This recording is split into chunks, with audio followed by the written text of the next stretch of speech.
Judith 12.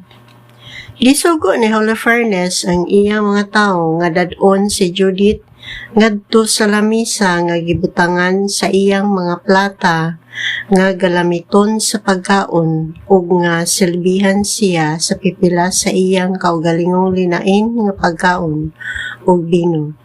Apan mibalibad si Judith sa pag-ingon, dili ako makakaon sa imong pagkaon kay makalapas unya ako sa mga balaod sa akong Dios. Mukaon lamang ako sa akong gidala nga pagkaon. Nangutana si Holofernes, apan unsa may imong buhaton kung mahurot na ang imong pagkaon o ilimnon? Asa man kami mangitagdugang pagkaon alang kanimo? Walay mga Israelita dinhi sa among kampo.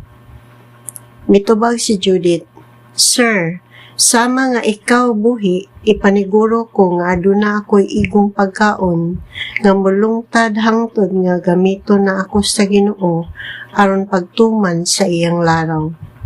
Unya, gidala ni Judith sa kaugalingong mga sulugoon ni Holofernes ngadto sa usa ka tolda. Natulog siya dito hangtod hapit na ang banagwanag. Unya, mibangon siya o nagpadala og usa ka mensahe ngadto kang Holofernes nga naghangyo nga tugutan siya pagula ngadto sa walog aron magampo.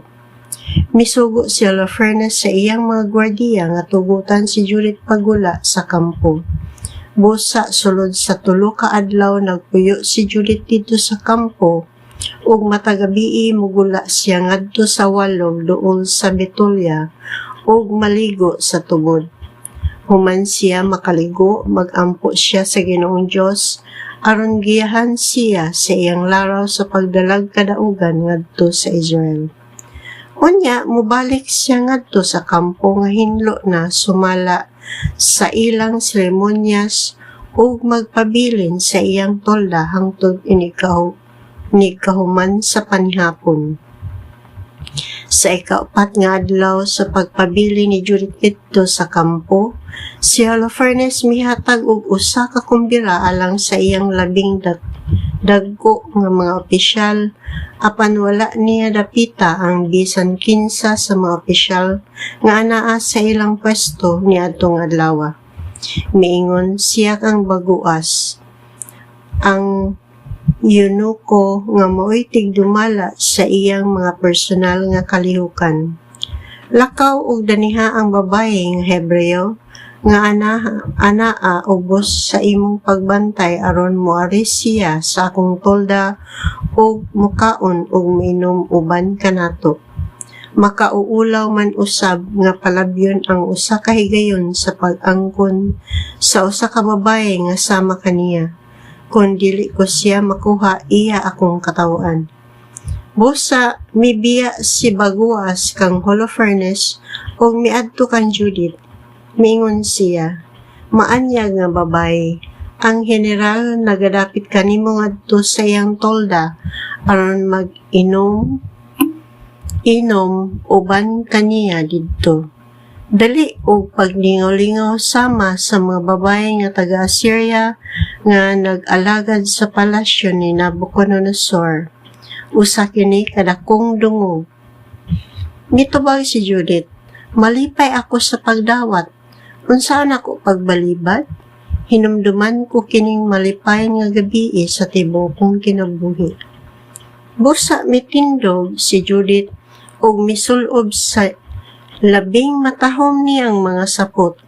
Ang iyang ulipon nga babay naguna kaniya og gibutang sa yuta atubangan ni Holofernes ang mga panit sa karniro nga gihatag ni baguas kang Judith aron lingkuran samtang magkaon siya. Miadto si Judith sa tolda ug milingko didto.